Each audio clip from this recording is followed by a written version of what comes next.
Assembleia, ele fazendo aí uma análise da chapa proporcional, dizendo que o MDB elege mais de 10 nomes, muito otimista, e falando também sobre a estratégia para Teresina, né? Vamos agora ao vivo com Raniele Veloso. Atenção, Brasília chama. Olá, Raniele, boa tarde. Boa tarde, Amadeu Campos. Boa tarde a todos que nos acompanham ao vivo direto de Brasília. Marcelo Castro e as escolas fake. O que é isso? Pois é, ontem a gente já tinha falado aqui sobre esse esquema que ronda aí o Ministério da Educação de escolas, mais de 2.000 escolas que foram ali anunciadas com recursos do FNDE, Fundo Nacional de Desenvolvimento da Educação, mas que, na verdade, elas não devem sair do papel por falta de orçamento mesmo. E no Piauí não seria diferente. O senador Marcelo Castro, conversei com ele hoje, em entrevista exclusiva, me disse que esse caso no Piauí, que de acordo com a apuração, já revelam 59 escolas que são fake, ou seja, que foram anunciadas, mas que não têm orçamento, e mais 99 escolas, creches ou quadras que foram iniciadas e não foram terminadas. Ele falou sobre esse assunto e acredita que é uma estratégia política eleitoral. E não é difícil esconder de quem ele está falando, porque a gente sabe que o FNDE é comandado por uma indicação de Ciro Nogueira. E a maior parte desses contratos que foram ali fechados foram com prefeituras de prefeitos, né, do Partido Progressistas, que é o partido de Ciro Nogueira. Vamos escutar. É inconcebível isso que está acontecendo no Brasil inteiro. Você pega uma escola no valor de 8 milhões de reais, o que é o normal? O normal é empenhar um recurso de 8 milhões de reais. Então, como o FNDE está dando assim um tipo de um bypass nos prefeitos, né? Isso é quase que um engana-trouxa. Então, empenho 200 mil reais e diz, olha, eu estou te dando uma escola de 8 milhões, não está dando coisa nenhuma, está fazendo um empenho de 200 mil reais. Na verdade, está desrespeitando, está enganando a população do município, porque não tem escola nenhuma. Então, já tem creche, já tem escolas inacabadas, vai ter mais outra que nem iniciar não vão.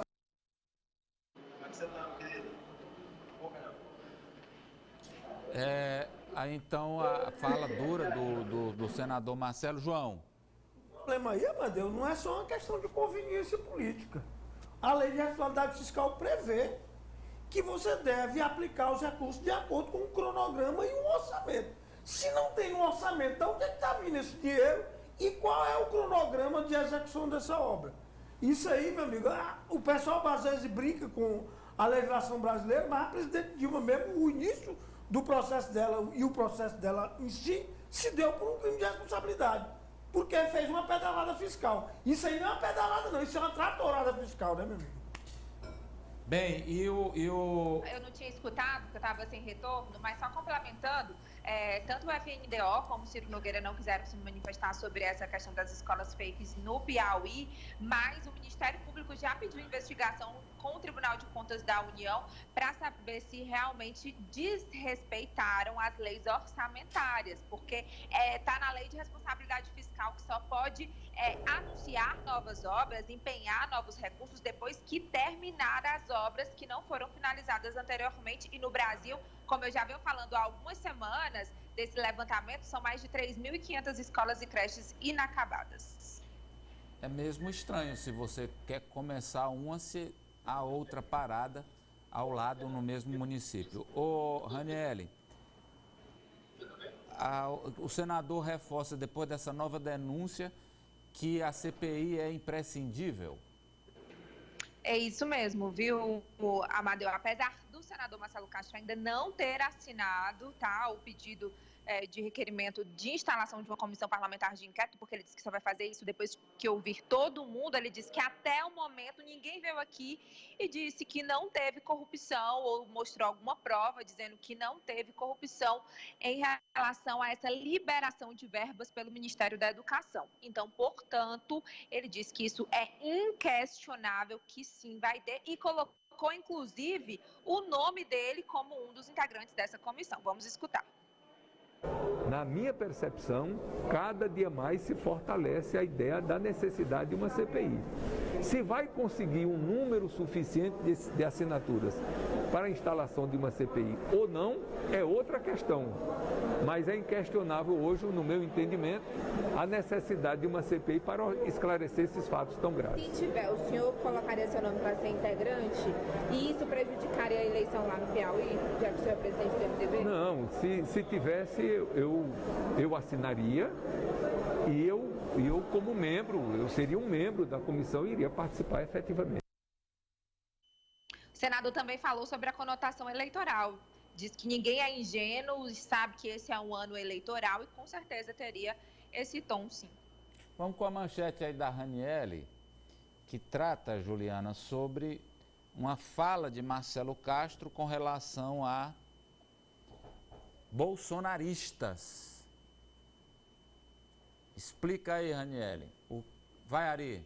O que Marcelo Castro falou sobre os eleitores de Bolsonaro? Pois não, Raniele? Sim, olha, o senador Marcelo Castro, ele repetiu nessa entrevista o que ele havia dito anteriormente, pelo menos foi isso que ele disse.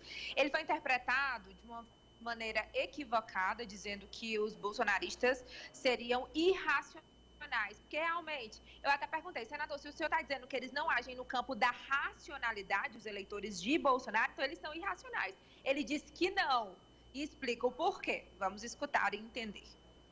É que o Lula tem um eleitor consolidado que se identifica com o Lula de muitos anos. E esse eleitor, digamos assim, tem uma paixão pelo Lula. Esse eleitor não muda se você fizer os argumentos disso, ele não vai mudar. A exemplo, o Bolsonaro também. O Bolsonaro tem um contingente imenso de pessoas no Brasil inteiro que tem o Bolsonaro como um ídolo, como um mito, que está no campo emocional, não está no campo racional. Se você for para essas pessoas com argumentos, que a pesquisa não sei o que lá, esses argumentos racionais não entram nessas pessoas. Por quê? Porque eles adoram o Bolsonaro, eles imitam o Bolsonaro, eles se identificam com o Bolsonaro, eles comungam com o Bolsonaro dos mesmos valores, não é? Da mesma postura, da mesma maneira de ser do Bolsonaro. Então, ele disse que não quis chamar os bolsonaristas de irracionais, inclusive até se referiu aos eleitores bolsonaristas do Piauí. Mas quando ele diz que não age no campo da racionalidade, de acordo com ele não quer dizer irracional, e sim está dizendo que eles agem pela emoção. Na verdade, sabe, ele equiparou a idolatria, não é? Dos bolsonaristas com a dos lulistas. O Marcelo Castro, que é psiquiatra de formação, né? Pode ser lido dessa forma também. Você não leu assim? Eu li que ele chamou de irracionais mesmo. Também só os bolsonaristas? Eu acho que o senador tentou contemporizar, minimizar o impacto da fala dele. Mas em política, chamar alguém de irracional não é uma agressão, não, gente, pelo amor de Deus. Em política, irracional é quase que um elogio, porque os outros chamam de desonesto, bandido, ladrão. Irracional é quase um elogio. Se o cara acha maligno. Se toda crítica que a gente visse em política for chamar o outro de racional, o nível estava muito elevado. O MDB jantou com Lula. Simone Tebet estava no cardápio? Como é, Amadeu? Só o finalzinho que eu não escutei. Simone Tebet estava no cardápio? Não, Amadeu, não estava, viu? E sim, o Lula, viu? Ele estava, esse jantar foi na casa de Eunício de Oliveira, como eu havia adiantado para vocês aqui ontem, com os senadores, maioria do MDB, mas tinha também outros nomes, inclusive eram esperados senadores do PP, mas eu acho que ventilou mal e eles não foram até o encontro. Mas, por exemplo, a senadora Rose de Freitas, que retirou aqui o nome do requerimento da CPI, ela estava lá, né, também do MDB. E o senador Marcelo Castro também estava lá. Eu sondei ali, de fato, para que foi esse encontro. Eles disseram que foi mais para conversar com Lula, para falar sobre a democracia. É um aceno sobre a democracia, mas eu entendi também que são mais questões questões estaduais, regionais que foram colocadas, porque para esses senadores que estavam presentes é imprescindível associar a imagem deles à imagem do Lula, buscando ali a sua viabilidade eleitoral. É o caso de Renan Calheiros, que estava presente. Também tinha senadores do PSD, como Omar Aziz, Otto Alencar, que eram integrantes da CPI da pandemia. Randolfo Rodrigues, que foi quem também ajudou a organizar o jantar. E eu conversei com o senador Marcelo Castro sobre o voto dele no MDB. Ele vai apoiar quem? Simone Tebet ou Lula? Há a possibilidade de apoiar Lula ainda no primeiro turno. Ele explicou. Vamos ver. A Simone é a nossa candidata do MDB. Então, nós estamos apoiando a Simone e assim vamos continuar.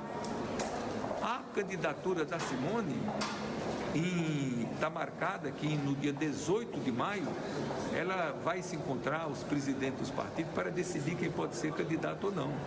A Simone ficando candidata, eu vou votar nela. Agora, no segundo turno, se ela não for, não é? E tudo indica que o Lula, com toda certeza, estará no segundo turno, eu vou votar no Lula. E se a Simone não for escolhida, não for a candidata, eu já apoio o Lula lá logo no primeiro turno. Todo mundo sabe disso. Minha posição no Piauí sempre foi desse campo político que o Lula, a nível nacional, tem sido o grande líder.